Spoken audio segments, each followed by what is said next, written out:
क्योंकि बहू झूठ नहीं बोलती। सुधा और राकेश के 3 बेटे थे।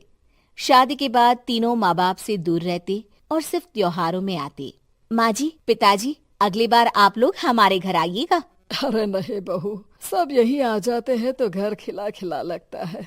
हाँ बहू, तू हमेशा बुलाती है तो जरूर आएंगे तेरे पास भी। हाँ हाँ, दीदी का घर बड़ा जो है, सब कुछ अपनी शादी के बाद दीदी को ही तो दे दिया था। हमें भी दिया होता तो हम भी बड़ा घर लेते। क्यों सुनील? अरे नहीं नहीं, पापा ने सबको एक बराबर ही दिया है। छोटी बहू, क्या चाहिए तुम्हें, बोलो। वो आपके सोने की चेन वाली घड़ी है ना, वो अगर आप मुझे, तभी वहाँ मजली बहू भी आ जाती है। और मुझे ना आपका मंगलसूत्र कितना लंबा, सुंदर और भारी भी है। अरे हाँ हाँ, तुम दोनों को ही दूंगी बहू, चिंता ना करो। चलो अब खाना लगाओ, खाना खाया जाए। सभी मिलकर खाना खाते हैं कि पड़ोसन आ जाती है। अरे सुधा बहन, थोड़ी चीनी तो देना, घर में शक्कर नहीं है और मेहमान सर पर बैठे हैं। अरे छोटी बहू, चाची को शक्कर तो दे दो। अरे मजली दीदी, आप दे दीजिए ना, मैं यहाँ कम आती हूँ तो मुझे पता ही नहीं है कि सासू माँ सारी चीजें कहाँ रखती है। और तुम, मैं कौन सा यहाँ रोज शक्कर फाँकने के लिए आती हूँ, मुझे भी नहीं है पता। तभी बड़ी बहू हाथ में चीनी की कटोरी लेकर आती है। चाची, शक्कर आप लोगों का बड़ा सहारा है माँ जी और पिताजी को, वरना हम लोग तो यहाँ रहते ही नहीं।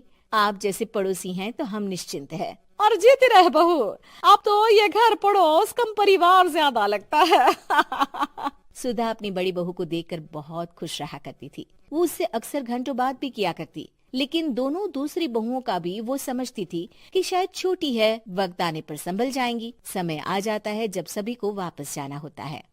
माँ जी, हम लोगों की फ्लाइट पहले है, हमें इजाजत दे। वो सास के गले लगकर चली जाती है। थोड़ी देर बाद छोटी बहू कहती है, माँ जी, मैं ना ये सोफे के कवर और चादरें ले जा रही हूँ, यहाँ तो ऐसी ही पड़ी रहेंगी। हाँ हाँ बहू, ले जा, और कुछ चाहिए तो बोल। और तो चाहिए बहुत कुछ, पर चलिए कोई बात नहीं, अगली बार ले जाऊंगी मैं।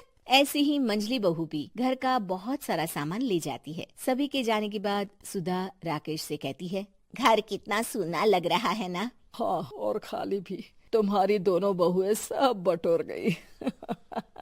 अरे ठीक है ना, हम दोनों ही तो हैं, कितना सामान लगेगा, फिर उन लोगों की नई गृहस्थी, इतना मत सोचा करे। समय बीतता है। ऐसे ही हर साल त्योहारों में सुधा और राकेश के बच्चों की बहू आते और जाते वक्त ढेर सारा सामान पैक कर कर ले जाती। लेकिन कुछ ही सालों में सुधा का देहांत हो जाता है।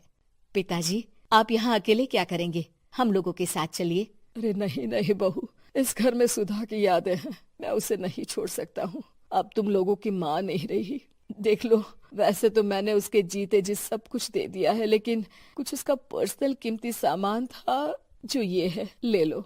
सामान में होती है एक घड़ी और एक मंगलसूत्र। माँ जी ने कहा था कि वो ये घड़ी मुझे देंगी। हाँ हाँ पिताजी, माँ ने सबके सामने ये घड़ी सरिता को देने के लिए कहा था। उठा लो सरिता माँ की घड़ी। अब क्या था, छोटी बहू फट से घड़ी उठा लेती है। और पिताजी, ये मंगलसूत्र तो माँ ने मुझे ही देने को कहा था, याद है ना? वो सभी की ओर इशारा करती है। तू भी ले ले ये हार बेटा, कोई बात नहीं।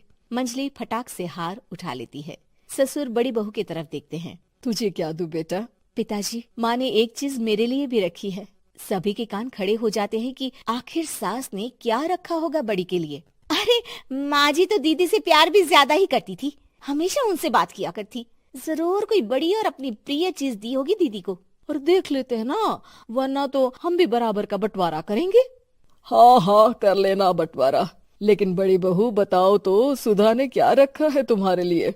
अभी तो हम लोग यही हैं पापा जी, जब जाने लगेंगे तो बता दूंगी। बड़ी बहू के मुंह से ये बात सुनकर बाकी 2 बहुएं सोचने लगती हैं कि आखिर क्या है जो दीदी को सासू माँ देकर गई हैं। दीदी, ऐसा तो नहीं ना कि पूरे घर का आधा हिस्सा माँ बड़ी भाभी को देकर गई हो? तभी वहाँ ससुर आ जाते हैं। नहीं नहीं, ऐसा कुछ नहीं है। मकान तो तुम तीनों का बराबर से है। देखो, बड़ी बहू से तुम्हारी सास ज्यादा जुड़ी थी, न जाने क्यों घंटों बात किया करती थी। पता नहीं क्या देकर गई है उसे। और ससुर जी, आपको क्या पता, चालाकी से पूरे घर के पेपर में साइन करवा लिए हो, या फिर कोई छुपा गहना।